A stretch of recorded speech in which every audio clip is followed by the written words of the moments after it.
하나님 말씀 읽겠습니다. 오늘 우리에게 주신 말씀은 역대상 14장 1절에서부터 17절까지의 말씀입니다. 역대상 14장 1절에서부터 마지막 절 17절까지 말씀을 한 절씩 교독하겠습니다. 두로왕 히람이 다윗에게 사신들과 백향목과 석수와 목수를 보내 그의 궁전을 건축하게 하였더라. 다윗이 여호와께서 자기를 이스라엘의 왕으로 삼으신 줄을 깨달았으니 이는 그의 백성 이스라엘을 위하여 그의 나라가 높이 들림을 받았음을 알미었더라. 다윗이 예루살렘에서 또 아내들을 맞아 다윗이 다시 아들들과 딸들을 낳았으니 예루살렘에서 낳은 아들들의 이름은 삼무아와 소박과 나단과 솔로몬과 이팔과 엘리수아와 엘벨렉과 노가와 네벡과 야비아와 엘리사마와 부엘야다와 엘리벨렛이었더라. 다윗이 기름 부음을 받아 온 이스라엘의 왕이 되었다 함을 블레셋 사람들이 듣고 모든 블레셋 사람들이 다윗을 찾으러 올라오매 다윗이 듣고 대항하러 나갔으나 블레셋 사람들이 이미 이르러 르바임 골짜기로 쳐들어온지라. 다윗이 하나님께 물어 이르되 내가 블레셋 사람들을 치러 올라가리이까 주께서 그들을 내 손에 넘기시겠나이까 하니 여호와께서 그에게 이르시되 올라가라 내가 그들을 내 손에 넘기리라 하신지라. 이에 무리가 바알브라심으로 올라갔더니 다윗이 거기서 그들을 치고 다윗이 이르되 하나님이 물을 쪼갰같이 내 손으로 내 대적을 흩으셨다 하므로 그곳 이름을 바알브라심이라 부르니라.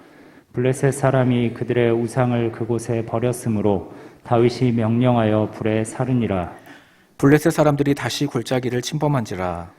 다윗이 또 하나님께 묻자온데 하나님이 이르시되 마주 올라가지 말고 그들 뒤로 돌아 뽕나무 숲을 맞은편에서 그들을 기습하되 뽕나무 꼭대기에서 걸음 걷는 소리가 들리거든 곧 나가서 싸우라. 너보다 하나님이 앞서 나아가서 블레셋 사람들의 군대를 치리라 하신지라. 이에 다윗이 하나님의 명령대로 행하여 블레셋 사람들의 군대를 쳐서 기브온에서부터 게셀까지 이르렀더니 함께 읽겠습니다. 다윗의 명성이 온 세상에 퍼졌고 여호와께서 모든 이방 민족으로 그를 두렵게 하셨더라. 아멘. 지금 하나님의 은혜를 인정하는 삶이란 제목으로 담임 목사님 말씀 전하실 때 귀한 은혜 받으시기 바랍니다. 네, 할렐루야. 이 아름다운 봄에 우리는 하나님의 역사를 기술한 이 역대기서를 통해서 큰 은혜를 받고자 합니다. 특별히 4월 달에는 인정하는 삶 시리즈 설교를 하게 되는데요. 우리가 지난주에는 예수님의 부활을 인정하는 삶을 생각하면서 우리는 육체적 부활을 믿는 자들이지만 또한 이 땅에 고난받는 삶을 살아가면서도 영적인 부활, 즉 우리의 삶 가운데 회복을 약속해 주시는 그 하나님의 은혜를 기억하면서 살아가는 삶이 곧 예수님의 부활을 인정하는 삶이라는 것을 깨달았습니다. 우리가 역대기서를 이제 2달간 살펴보게 될 터인데 이 역대기서는 이 열왕기서와 겹치는 부분이 많이 있습니다. 다윗과 솔로몬의 통일 왕조로부터 해서 이 솔로몬 이후에 분열 왕국 그리고 이 포로기까지 내용이 많이 중복됩니다. 그럼에도 불구하고 이 역대기만의 굉장히 두드러진 특징을 우리가 먼저 기억해야 할 것입니다. 첫 번째는 그 대상입니다. 열왕기서가 그 대상이 포로기에 끌려간 이스라엘 백성들에게 너희들이 왜 바벨론으로 끌려가야만 했는가, 그들의 죄에 대한 심판을 상기시켜 준 역사책이라면 이 역대기서의 그 대상은 포로기에서 이제 귀환한 백성들, 바벨론에서 다시 이스라엘 땅으로 귀환한 백성들에게 희망을 심어주고 그들이 하나님의 언약에서 포기되지 않은 회복된 공동체를 세워야 할 그러한 사람들임을 역대기서는 말해주고 있습니다. 대상이 다르고 목적이 다른 것이죠. 그러니까 역대기의 목적은 이스라엘 백성이 회복되기 위해서는 예배 공동체, 성전 공동체를 이루어야 하기 때문에 부각시키는 인물들이 있습니다. 바로 다윗과 솔로몬입니다. 그래서 다윗과 솔로몬과 더불어 이 유다 지파와 또 레위 지파가 많이 강조가 되는 것이죠. 그리고 세 번째로 이 역대기서가 다른 책보다 더 어려운 이유는 굉장히 긴 족보 때문이에요. 1장부터 9장까지 계속 수백 명의 사람들의 이름이 열거되고 있습니다. 창조주 하나님께서 이스라엘 백성들을 향한 그 언약, 아브라함에게 주신 그 언약을 버리지 않으셨다는 것을 말씀해 주기 위해서 아담에서부터 포로에서 귀환한 사람들의 이르기까지의 그러한 족보가 등장합니다. 그리고 오늘 이 말씀 14장을 우리가 이해하기 위해서는 그 배경을 잠시 살펴보아야 하는데요. 족보 이후에 나타나는 배경이 바로 사울이 패배한 이후부터 사람들이 다윗에게 어떻게 모이게 되었는지를 기술하고 있습니다. 그래서 헤브론에 있는 다윗에게 사람들이 몰려들고 그 다윗이 천도를 하죠. 수도를 이제 예루살렘으로 여부스 사람들을 몰아내고 다윗성에 거하게 됩니다. 그러면서 이 직전 13장에는 자신만 그러한 보호받는 성에 사는 것이 너무 마음이 안 좋아서 다윗이 열망하던 하나님의 언약궤를 다시 예루살렘으로 가져오려는 시도를 하게 되는데요. 안타깝게도 실패합니다. 그리고 14장이 전개되는데 놀랍게도 그 실패 이후에, 그 고난 이후에 하나님께서 다윗을 어떻게 축복해 주시는지에 대한 말씀을 우리가 조금 전에 읽었습니다. 이처럼 다윗이 하나님께 놀라운 은혜와 축복을 받은 이유는 무엇일까요? 그것은 바로 다윗이 하나님의 은혜를 인정하는 삶을 살았기 때문입니다. 저는 저와 여러분이 하나님의 은혜를 인정함으로 말미암아 하나님의 크신 복을 누리게 되기를 주님의 이름으로 축원합니다. 우리 옆 사람과 함께 이렇게 인사할까요? 하나님의 은혜를 인정하며 삽시다. 하나님의 은혜를 인정하는 것이 복된 삶입니다. 하나님의 은혜를 인정하는 것이 복된 삶입니다. 우리가 첫 번째로 하나님의 은혜를 인정하는 삶을 살았던 다윗의 두 가지 모습을 우리가 들여다보기를 원하는데요. 첫 번째 모습은 다윗은 깨달음의 삶을 살았다는 것이죠. 여러분, 많이 읽고 듣는데도 불구하고 깨닫지 못하는 것만큼 안타까운 건 없어요. 하나님도 우리를 보면서 굉장히 답답해하시고 안타까워하실 때가 있는데 그것은 들어도 듣지 못하고 보아도 보지 못하는, 즉 깨닫지 못하는 이스라엘 백성들과 같이 완악한 마음을 갖고 있을 때에 하나님 정말로 안타까워하십니다. 깨닫는 은혜는 주로 언제 나타납니까? 바로 고난의 자리에서 우리는 더욱더 확실한 깨달음을 갖게 됩니다. 하나님께서는 이 포로로 끌려간 이스라엘 백성들 가운데서도 소수의 사람들에게 학문을 주시고 또 서적을 깨닫는 은혜도 주시고 꿈과 환상을 깨닫는 은혜도 주셨어요. 누구에게 주셨죠? 다니엘과 세 친구에게 그러한 은혜를 주시고 그러한 소수의 하나님의 사람들이 결국은 역사의 물꼬를 틀고 하나님의 그 역사를 흘러가게 하는 그러한 주인공으로 살 수 있었던 것입니다. 요셉도 마찬가지죠. 다윗도 그러한 믿음의 선진들에 대해서 잘 알고 있었을 것입니다.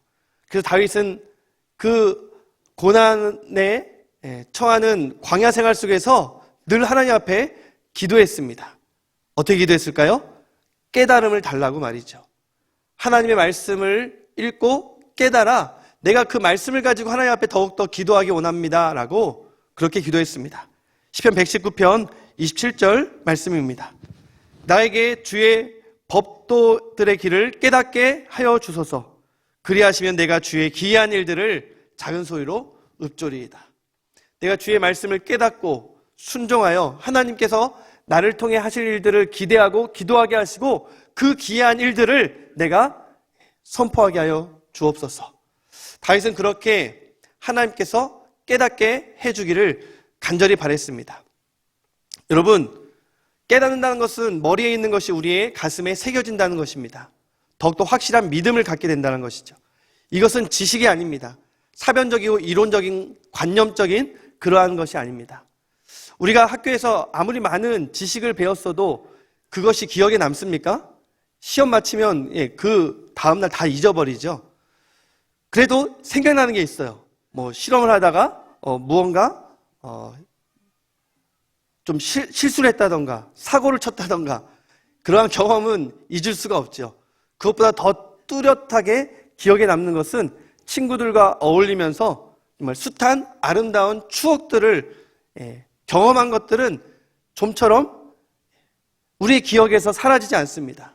왜냐하면 그러한 경험들을 통해서 많은 것들을 깨달았기 때문이죠.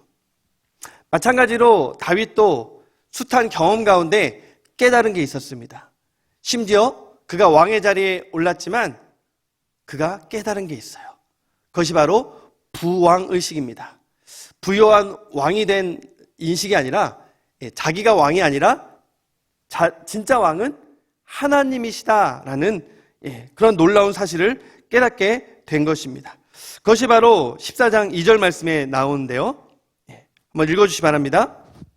다윗이 여호와께서 자기를 이스라엘의 왕으로 삼으신 줄을 깨달았으니 이는 그의 백성 이스라엘을 위하여 그의 나라가 높이 들림을 받았음을 알미였더라.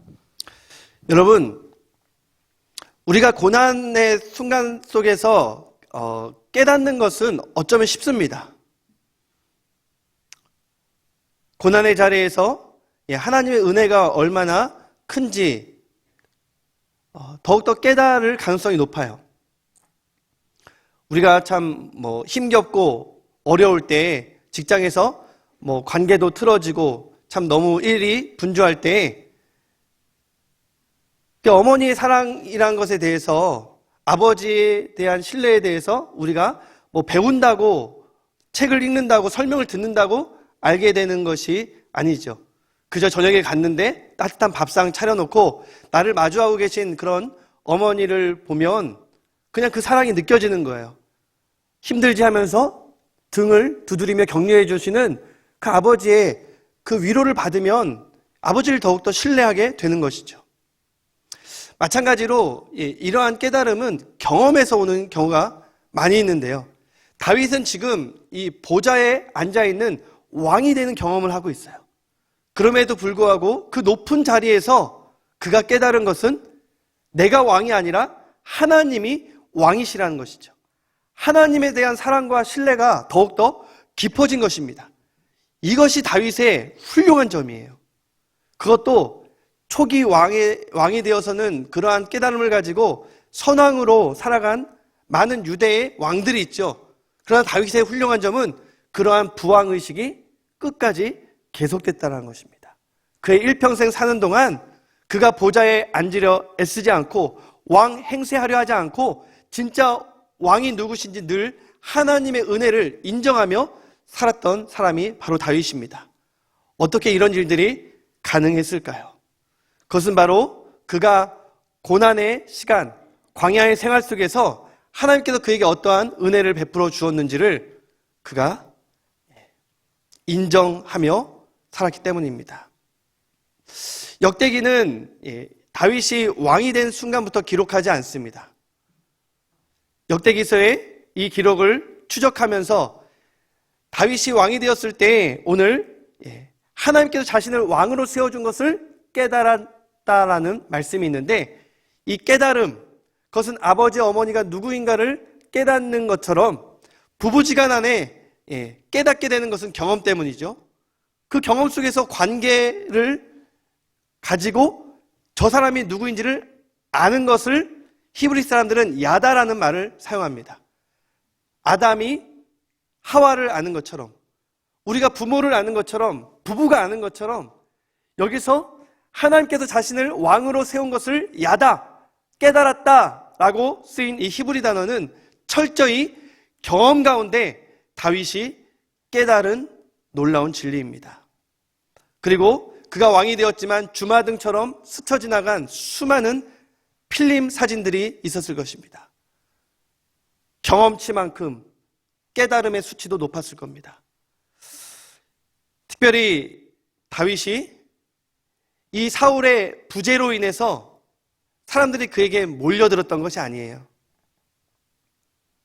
그러한 운이 좋아서 기회를 잘 잡아서 다윗이 그렇게 리더십을 이스라엘 가운데 갖게 된 것이 아니라는 사실입니다. 12장 말씀을 보면요, 사울이 다윗을 추격하고 다윗은 이제 도망갈 곳조차도 없어서 블레셋 나라에 망명하게 되었을 때 그 블레셋 사람들조차도 다윗을 의심해서 이 참모들 때문에 공을 세울 기회조차 없이 시글락이라는 땅에 그냥 구석진 곳에 내몰려 있을 때, 그때 하나님께서 다윗에게 사람들을 보내주는 장면이 나옵니다. 그런데 참 놀라운 것이 가장 먼저 등장한 사람들이 어떤 사람들이었는지 아십니까? 다윗의 사울의 최측근들이었습니다. 12장 1절 2절 말씀 한번 읽어주시기 바랍니다. 다윗이 기스의 아들 사울로 말미암아 시글락에 숨어 있을 때에 그에게 와서 싸움을 도운 용사 중에 든 자가 있었으니 그들은 활을 가지며 좌우 손을 돌려 물매도 던지며 화살도 쏘는 자요 베냐민 지파 사울의 동족인데 그 이름은 이러하니라. 사울이 베냐민 지파의 전폭적인 지지를 받고 첫 번째 이스라엘 왕이 되지 않았습니까? 그러니까 이 베냐민 사람들은 대부분 이 사울을 지지하는 사람들이었습니다. 그런데도 불구하고 의지할 것 없는, 이렇게 손 내밀 것 없는 그 다윗에게 사울의 측근에 있어야 될, 사울 편에 있어야 될 베냐민 사람들이 지금 다윗에게 찾아온 거예요. 그러면서 다윗에게 이 3,000명의 베냐민 용사들뿐만 아니라 기브온 사람들도 찾아오고, 이방 사람들이죠. 고라 사람들도 찾아옵니다. 레위 사람들입니다. 갓 사람들, 스불론 사람들, 막 사람들이 몰려오고 있는 장면을 12장 말씀에서 기록하고 있는데 다윗도 믿겨지지가 않아요. 내가 뭔데? 내가 이들한테 해줄 수 있는 게 없는데 왜 뭘 믿고 나한테 이들이 찾아오는 건가? 다윗도 의심하게 됩니다. 그래서 30명의 용사들과 그 뒤에 있는 수만 명의 사람들에게 물어보는 거예요. 너희들이 이렇게 나한테 오는 것이 나를 속여서 나의 대적 사울에게 넘겨주려 함이 아니냐라고 묻습니다. 그때 어떠한 일이 벌어집니까? 그 30용사 중에 아마세라는 그런 사람에게 하나님의 성령이 임하면서 다윗을 위로해주는 말을 하게 됩니다. 저는 이 아마세의 절망에 처한 다윗을 향한 위로가 이 코로나로 인해서 여러 가지 상황 가운데 절망하고 계시는 우리 사랑하는 성도들에게 하나님이 주시는 위로의 말씀이 되기를 주님의 이름으로 축원합니다. 우리 한번 18절 말씀 읽어주세요. 12장 18절. 그때에 성령이 30명의 우두머리 아마세를 감싸시니 이르되 다윗이여 우리가 당신에게 속하겠고 이새의 아들들이여 우리가 당신과 함께 있으리니 원하건대 평안하소서. 당신도 평안하고 당신을 돕는 자에게도 평안이 있을지니 이는 당신의 하나님이 당신을 도우심이니이다 한지라. 다윗이 그들을 받아들여 군대의 지휘관을 삼았더라. 사랑하는 성도 여러분, 평안하시기를 바랍니다. 당신들도 평안하시고 여러분들도 평안하시고 또 여러분들 주변에 또 여러분들과 함께하는 가족들도 또 일터도 평안하시기를 주님의 이름으로 축원합니다. 왜냐하면 하나님께서 여러분들을 돕는 분이시기 때문입니다. 다윗이 이 말을 듣고 눈물을 흘리지 않았을까요? 정말 그 밑바닥 인생 가운데 전혀 가망이 보이지 않았을 때 그렇게 사람들이 그 시골, 그것도 이방 땅, 적군의 땅 시글락으로 몰려오게 된 것은 하나님의 은혜가 아니고서는 도무지 설명할 수가 없습니다. 놀라운 일들이 벌어지는 것이죠. 22절 말씀 우리 같이 한번 읽어볼까요? 시작. 그때 사람이 날마다 다윗에게로 돌아와서 돕고자 하며 큰 군대를 이루어 하나님의 군대와 같았더라. 아멘.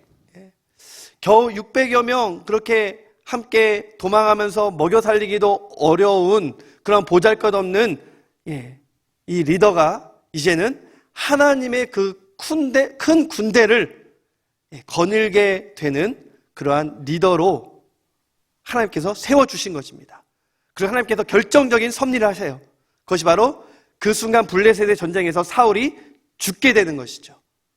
그러면서 더 많은 사람들이 성경에 보면 몇만 명씩, 몇천 명씩 오게 되는데 그걸 다 합치면 34만 명이 남유다뿐만 아니라 유다 지파뿐만 아니라 북이스라엘 모든 이스라엘 12지파에서 다 이 다윗을 왕으로 추대하는 장면이 나옵니다. 물론 시간은 좀 필요했어요. 한 7년이라는 시간 동안 헤브론에서 좀 더 조직을 정비하고 이 사울의 잔당, 어떻게 보면 사울의 아들은 이스보셋과 그를 따르는 사람들을 자연히 해결하기까지는 시간은 필요했지만 결국은 다윗이 모든 이스라엘의 왕으로 추대가 되는 것을 보게 됩니다. 그런데 다윗의 관심은 그것에 있지 않았습니다.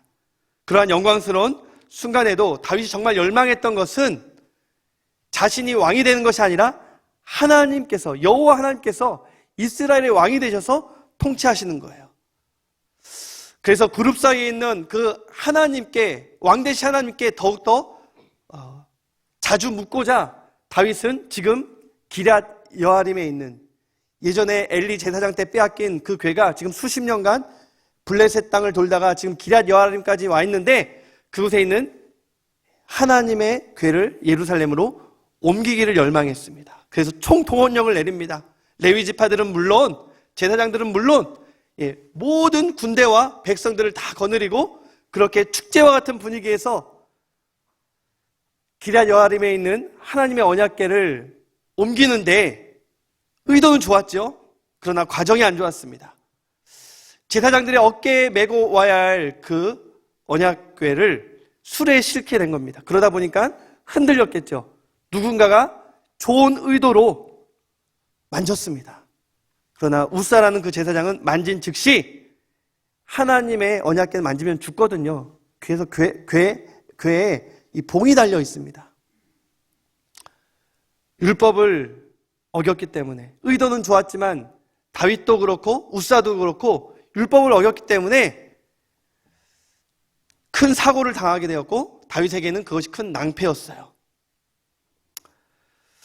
그러나 하나님께서는 이 오벳 에돔에 머물러 있는 그 사이에 이 오벳 에돔을 굉장히 축복해 주신 걸 보게 됩니다. 갓사람 오벳 에돔. 그 사람 또한 이방인이었지만 하나님의 언약궤가 머물러 있는 동안 그 이방 사람 집안에 평안이 찾아오게 되는 것이죠. 그러면 다윗에게는 어떠한 일들이 있었을까요? 그 실패 뒤에 다윗이 하나님의 저주를 받았을까요? 아니죠. 오늘 본문 말씀해 보면 하나님은 그래도 그 율법을 지키지 않은 잘못된 가정에 대한 대가는 치르게 하셨지만 스톱! 여기까지야! 라고 멈추게 하셨지만 다윗의 그 하나님을 왕으로 모시려는 그 중심의 선한 의도를 알았기 때문에 다윗을 축복했습니다. 여러분, 사람들에게 막 인기가 있고요. 인정을 받으면요. 열혈 팬들이 막 생기잖아요. 다윗에게도 열혈 팬이 생겼어요. 그 사람이 바로 두로왕 히람이라는 사람이었습니다. 히람은 건축의 귀재였습니다. 그에게는 뛰어난 기술자와 석공, 목공들도 많이 있었지만 무엇보다도 훌륭한 이 백향목 재료들을 얼마든지 공급할 수가 있었거든요. 근데 히람은 너무도 이 다윗을 사랑하여서 무료로 이 다윗이 살 궁전을 건축해 주었습니다. 이것은 다윗이 바라던 건 아니었어요. 다윗은 먼저 하나님의 전을 지어주고 싶었지만 하나님을 인정한 이 다윗에게 하나님께서 먼저 다윗의 삶을 인정해주고 축복해주는 것을 볼 수가 있습니다. 할렐루야. 어떻게 다윗이 축복을 누리는지 우리 확인하지 않았습니까? 집도 생겼습니다. 요즘처럼 집 구하기가 어려운 시대, 부럽지 않습니까? 자녀도 그 이름만 아들만 12명이나 넘는, 그것도 예루살렘에서만 자녀들을 많이 낳는 축복도 받았고요. 축복이죠. 그런데 하나님의 인정을 받는 이 다윗의 축복은 끝이 없어요. 도대체 그 끝이 어디인지 우리 17절 말씀, 마지막 본문 말씀을 같이 한번 읽어보겠습니다. 시작. 다윗의 명성이 온 세상에 퍼졌고 여호와께서 모든 이방 민족으로 그를 두려워하게 하셨더라. 아멘. 부럽죠. 그의 명성, 그의 영향력, 이스라엘뿐만 아니라 이제 온 이방 열방에까지 다윗의 이름이 떨쳐지는 것을 볼 수가 있습니다. 그런데 그것을 누가 하셨다고요? 하나님께서 그렇게 축복해 주셨다는 것입니다. 저와 여러분들이 이러한 축복을 누리게 되기를 바랍니다. 그러려면 비결이 있어요. 그것이 바로 하나님의 은혜를 인정하는 삶을 살아야 된다는 것이죠. 목사님, 하나님의 은혜를 인정해야 된다고 계속 말씀하시는데 도대체 어떻게 해야지 하나님의 은혜를 인정하는 것입니까? 그것은 바로 나를 앞세우지 않는 것입니다. 내가 첫째가 되지 않는 거예요. 내가 왕이라고 착각하지 않는 것이고요. 내가 갑이라고 갑질하지 않는 것입니다. 늘 을의 자리에서 고난의 순간에는 사실 갑질할 이유도 없고요. 갑질할 수도 없어요. 그럴 때는 왕이 될 착각도 하지 않습니다. 오히려 고난의 자리에서는 하나님의 은혜를 더 우리가 작은 은혜라도 기억해내면서 감격하고 감사하고 그렇게 신앙이 성장하고 하나님의 축복을 받거든요. 문제는 잘 나갈 때예요. 그런데 다윗이 훌륭한 점이 뭐라고 했습니까? 그가 왕이 되었음에도 불구하고 대관식을 했음에도 불구하고 그가 깨달은 것은 나는 부왕이라는 것입니다. 하나님이 진짜 왕이라는 거예요. 교회가 잘 나가고 부흥하고 성장할 때 나는 부목사라는 것입니다. 내 집안이 형통하고 잘 될 때 나는 가장이 아니라 부가장이라는 것입니다. 열차가 잘 나갈 때, 비행기가 잘 뜰 때 내가 기관사나 기장이 아니라 내가 부기관사고 부기장이라는 것을 그렇게 깨닫고 인정하는 삶이 바로 하나님의 은혜를 인정하는 삶이 아니겠습니까? 그렇게 나는 세컨드맨, 내가 첫째가 아니라 내가 우선이 아니라 내가 먼저가 아니라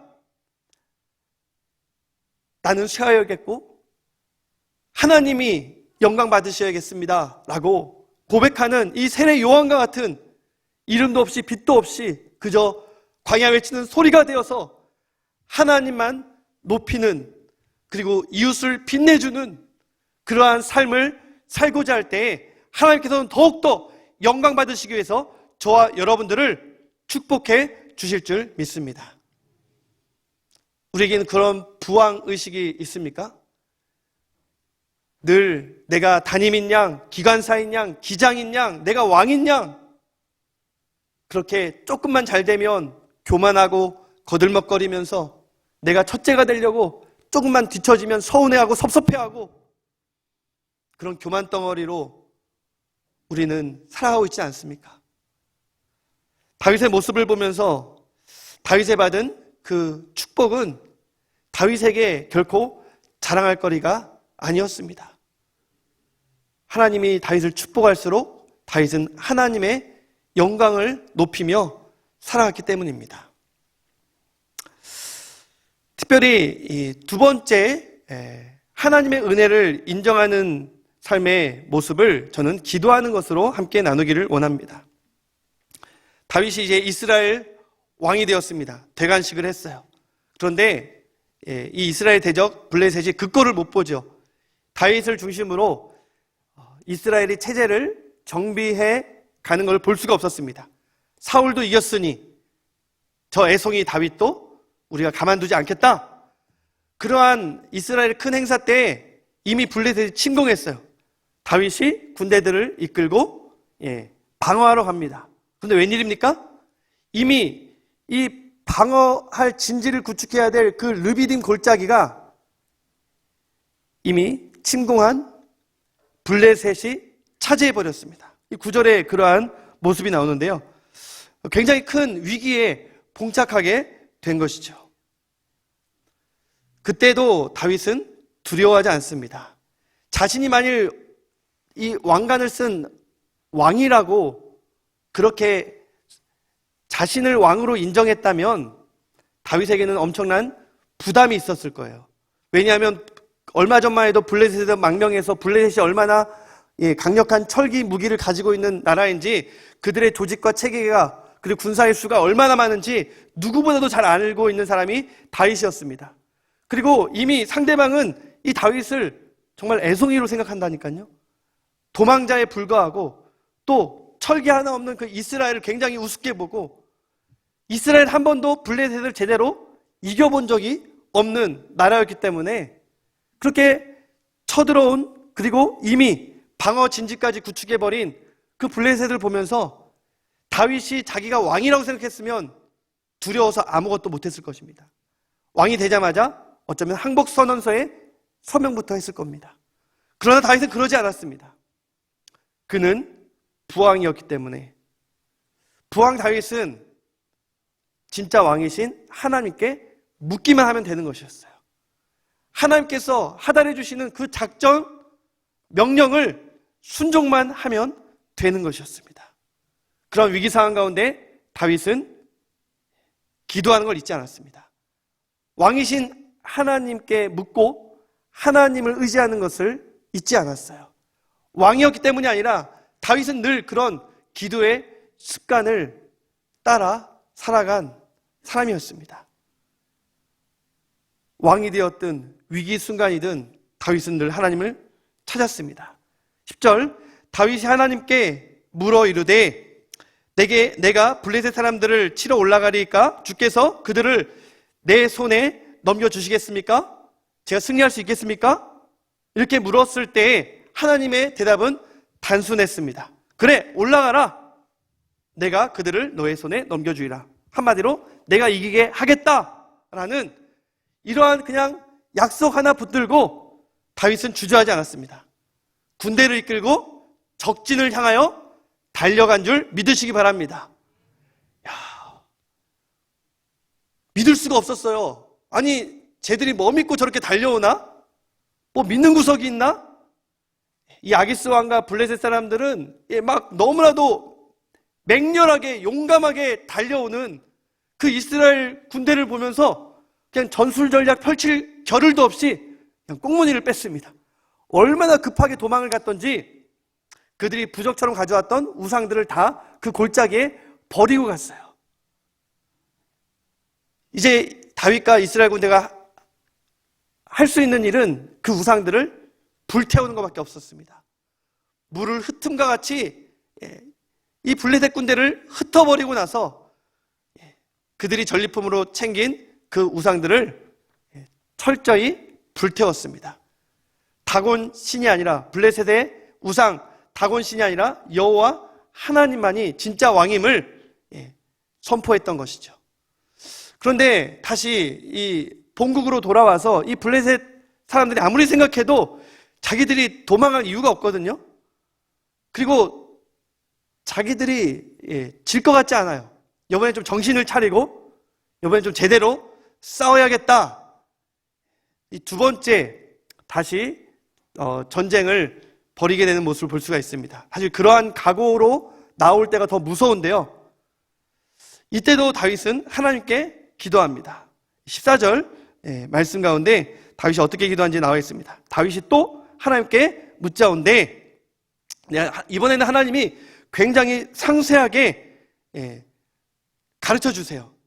그래서 이번에는 그냥 올라가지 말고 뽕나무 숲을 맞은편에 매복해 있다가 구체적으로 어떤 타이밍에 기습해야 될지조차도 말씀해 주십니다.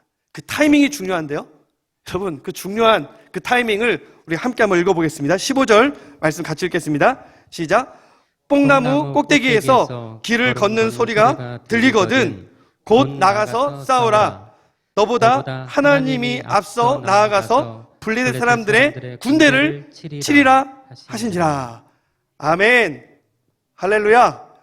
여러분, 과연 어떤 인간의 군대가 뽕나무 숲의 꼭대기에서 소리를 낼 수 있겠습니까? 3층에 앉아있는 분들은 소리를 낼 수 있겠지만 이 인간의 군대로서는 그 뽕나무 나무의 그 꼭대기에서 소리를 낼 수가 없어요. 그런데 매복해 있는 이스라엘 군대가 용기를 내서 기습하는 그 타이밍은 바로 이 뽕나무 수풀의 꼭대기에서 소리가 날 때, 그 소리는 어떤 소리입니까? 천군 천사, 하나님의 군대, 하늘의 군대가 이 다윗의 군대를 돕는 소리임을 믿으시기 바랍니다. 사랑하는 성도 여러분, 여러분들이 지금 하나님 앞에 기도하고 있는데 하나님의 때를 기다리며 매복해 있습니까? 그런데 너무 두렵습니까? 어느 타이밍에 일어나 나아가야 될지 잘 모르겠습니까? 뽕나무 꼭대기에서 하나님의 군대의 소리에 귀 기울이시기 바랍니다. 하나님께서 주변의 상황과 사람들을 통해서, 그리고 여러분들이 기도할 때, 말씀을 볼 때, 또한 설교를 통해서 어떤 것을 통해서든지 분명히 일어나 진격하라 라는 말씀을 들려주실 것입니다. 그 말씀과 더불어 나아갈 때 우리가 반드시 기억해야 될 것은 오늘 말씀 가운데 내가 너와 함께 하리라, 내가 너의 앞서 싸우리라 말씀하시는 하나님의 약속을 믿으시고 하나님의 군대와 싸워 승리하시는 우리 사랑하는 성도님들 되시기를 주님의 이름으로 축원합니다. 그러려면 기도를 해야 돼요. 우리가 하나님의 이 작전 명령을 하달받기 위해서 물어야 됩니다. 기도를 해야 됩니다. 대화를 해야 됩니다. 다윗이 바로 그런 사람이었어요. 하나님의 초월성과 하나님의 그 내재성을 철저하게 경험한 사람이었습니다. 지금 이 청년부 우리 두 분의 목사님이 계시죠? 우리 신기록 목사님과 김현철 목사님이 청년들에게 단단한 기도 공부를 시키고 계세요. 유튜브를 통해서 지금 5월 말까지 35주 동안 35강을 하고 계시는데 여러분 굉장히 유익합니다. 우리 청년들뿐만 아니라 우리 성도님들도 함께 이 단단한 기도 공부를 이 영상을 통해 하시면 큰 영적인 유익을 얻게 될 것입니다. 다윗처럼 말이죠. 이 단단한 기도 공부의 5째 강에 이 단단한 기도를 역동성 있는 기도라고 말하고 있는데 그 역동성 있는 기도에 대해서 이렇게 설명을 합니다. 그래서 하나님의 초월성과 하나님의 내재성 사이에 긴장감을 경험하는 것이 바로 기도의 역동성을 경험하는 것이라고 말합니다. 이 단단한 기도는요, 제가 몇 번 워룸, 작전실 기도 또는 믿음의 승부, 여러 이제 기독 영화들을 설교 가운데 소개해 준 적이 있는데요. 이 캔드릭 형제가 영화를 만드는 아주 훌륭한 감독들입니다. 기독교 영화들을 주로 만드는데요. 이 형제들은 기도에 관한 영화를 만들거나 또는 이 단단한 기도 공부처럼 기도에 관한 책을 쓰는 베스트셀러 작가인 것이 중요한 게 아니에요. 저는 정말 그 형제들은 하나님 앞에 다윗처럼 단단한 기도를 경험하는, 단단한 기도를 올려드리는 기도하는 사람들이라고 소개하고 싶습니다. 실제로 그들은 그들의 아버지가 그들을 위해서 삼형제인데요. 이 삼형제가 함께 하나님의 영광을 위해서 쓰임받게 해주세요라고 기도를 했는데 그 기도 응답으로 자신들의 사역을 펼쳐 나가고 있습니다. 근데 이 단단한 기도 공부를 저도 이제 목사님들 덕분에 책과 영상을 통해서 함께 하고 있는데 이 다윗의 모습이 자꾸만 떠오르는 거예요. 다윗이 하나님의 그 초월성을 경험한 사람이었습니다. 우리 좀 전에 살펴보았듯이 이 우사의 죽음을 통해서 근접할 수 없는 하나님 앞에 두려워했죠. 또 밧세바 사건 이후에 자기의 그 은밀한 것까지도 지적해 내시고 감찰하시는 하나님을 두려워했습니다. 또 자기가 교만하여 인구조사를 통해서 자기의 백성, 이스라엘 백성들이 수만 명 전염병으로 죽어가는 걸 통해서 하나님을 두려워했습니다. 하나님의 초월성을 경험한 거예요. 그런데 하나님의 초월성만 경험하면 하나님께 나아갈 수가 없어요. 다윗에게는 하나님의 내재성을 또한 경험하는 모습도 있었습니다.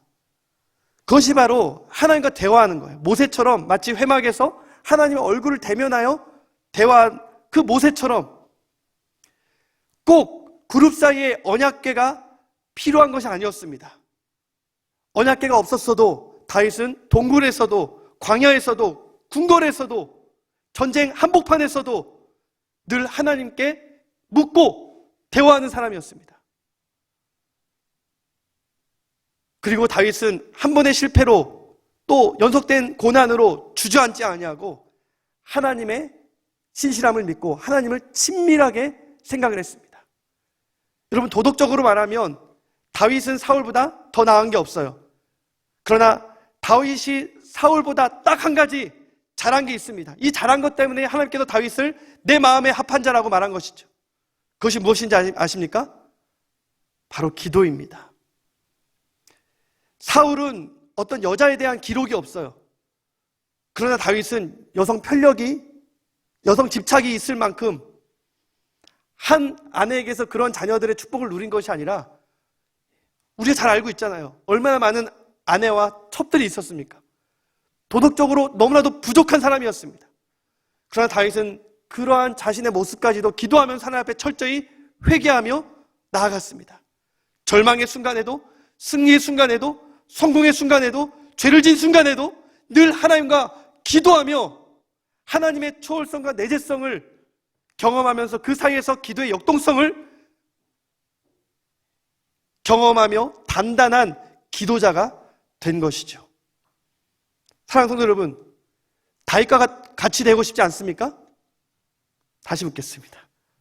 사랑하는 성도 여러분, 다윗과 같이 단단한 기도자가 되고 싶지 않으십니까? 그렇다면 예수 그리스도의 이름으로 하나님의 보좌 앞에 담대하게 나아가시기를 주님의 이름으로 축원합니다. 예수님의 이름으로 나아간다는 것, 예수님의 보혈로 나아간다는 것, 이것은 내가 잘 됐거나 잘 되지 않았거나 이런 거 상관없이, 내가 죄인이거나 왕이거나 어떠한 나의 모습 상관없이 그저 예수님의 이름 믿고 하나님 아버지 앞에 왕 대신 하나님께 나아가는 것입니다.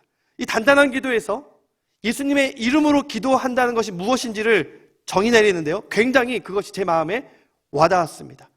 예수님의 이름으로 기도한다는 것은 마치 다윗이 언약궤 없이 하나님께 기도하는 모습과도 같다라는 거예요. 그것은 마치 고압 전류가 흐르는 그 전선에 손을 대는 것과도 같습니다. 고압 전선이 흐르는 그 전선에 어떻게 손을 댑니까?